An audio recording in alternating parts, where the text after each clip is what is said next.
بسم اللہ الرحمن الرحیم۔ السلام علیکم ورحمۃ اللہ وبرکاتہ۔ منیفہ وائس میں آپ سب کو خوش آمدید۔ تو گائز، آج کی میں اس ویڈیو میں آپ لوگوں کو حضرت سید محمد بن سلیمان جزولی جو ایک بزرگ گزرے ہیں ان کا واقعہ سناؤں گی۔ حضرت سید محمد بن سلیمان جزولی ایک بزرگ گزرے ہیں۔ وہ کہتے ہیں کہ ایک مرتبہ میں کہیں گیا تو وہاں نماز کا وقت ہو گیا۔ میں نے دیکھا کہ وہاں کنواں موجود ہے لیکن کوئی ڈول یا رسی وغیرہ موجود نہیں۔ میں اسی فکر میں تھا کہ نماز کا وقت گزر رہا ہے اور پانی نکالنے کے لیے کوئی چیز نہیں۔ پانی گہرا تھا، اتر بھی نہیں سکتا تھا۔ میں ادھر ادھر دیکھ رہا تھا کہ اتنے میں ایک بچی آئی اور پوچھا، چچا کیا تلاش کر رہے ہیں؟ میں نے کہا، بیٹی میں نے وضو کرنا ہے لیکن پانی نکالنے کا کوئی ذریعہ نہیں۔ اس نے پوچھا، آپ کا نام کیا ہے؟ میں نے کہا، مجھے محمد بن سلیمان جزولی کہتے ہیں۔ بچی بولی، آپ وہ سلیمان ہیں جن کو سب بزرگ کہتے ہیں؟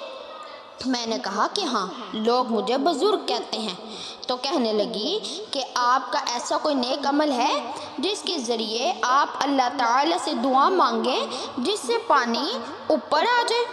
میں نے کہا کہ نہیں بیٹا، میرا کوئی ایسا عمل مجھے معلوم نہیں۔ تو وہ کہنے لگی، لوگ ایسے ہی کہتے ہیں کہ آپ بہت بڑے بزرگ ہیں اور آپ ہیں کہ کنویں سے پانی نہیں نکال سکتے۔ کہنے لگی، سائڈ پر ہو جائے۔ میں حیران ہو کر ایک طرف ہو گیا تو اس بچی نے اپنا لعاب دہن پانی میں ڈال دیا۔ میں کیا دیکھتا ہوں کہ آنن فانن پانی کناروں تک آ گیا۔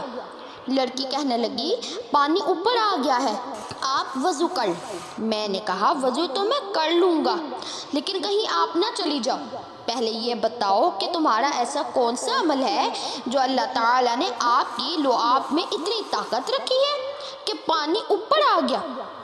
تو اس بچی نے کہا کہ چچا، میں رسول کریم صلی اللہ تعالیٰ علیہ وآلہ وسلم پر درود بہت زیادہ پڑھتی ہوں اور میں جب یہ عمل اللہ تعالیٰ کے سامنے رکھوں تو اللہ تعالیٰ میری حاجتیں پوری فرما دیتا ہے۔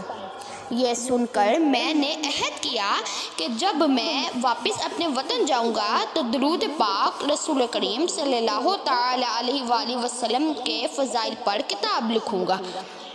پھر حضرت محمد بن سلیمان نے درود پاک رسول کریم صلی اللہ تعالیٰ علیہ وآلہ وسلم کے متعلق کتاب لکھی جو دلائل الخیرات کے نام سے مشہور ہے، اور اس کے بعد آپ نے درود پاک رسول کریم صلی اللہ تعالیٰ علیہ وآلہ وسلم کو اپنا ورد بنا لیا۔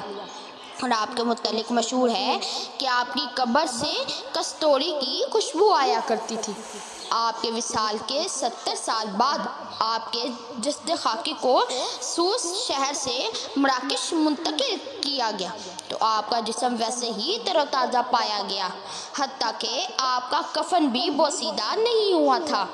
کسی نے آزمائش کے لیے آپ کے رخسار پر انگلی رکھ کر دبایا تو وہ جگہ سفید ہو گئی اور تھوڑی دیر بعد پھر سرخ ہو گئی، جیسے زندوں کے جسم میں خون کی روانی کے باعث ہوتا ہے۔ یہ سب درود پاک رسول کریم صلی اللہ تعالیٰ علیہ وآلہ وسلم کے سبب ہے۔ سبحان اللہ۔ آخر میں دعا ہے کہ اللہ تعالیٰ ہمیں بھی اپنے آخری نبی، پیارے نبی حضرت محمد مصطفیٰ صلی اللہ تعالیٰ علیہ وآلہ وسلم پر زیادہ سے زیادہ درود شریف پڑھنے کی توفیق عطا فرمائے، آمین۔ تو گائز، یہ تھے میری آج کی ویڈیو۔ امید کرتی ہوں میری آج کی ویڈیو بھی آپ لوگوں کو بہت ہی زیادہ اچھی لگی ہوگی۔ اگر میری آج کی ویڈیو اچھی لگی تو اس کو لائک، شیئر اور میرے چینل کو سبسکرائب کرنا مت بھولیں گا تاکہ ہر نئی آنے والی ویڈیو کی نوٹیفیکیشن آپ کو بروقت موصول ہو جائے اور آپ اسی طرح سے ہی اچھے واقعات سن سکیں۔ تو گائز، ملتی ہوں اپنی نیکسٹ ویڈیو میں کسی اور واقعے کے ساتھ۔ تب تک کے لیے اللہ حافظ۔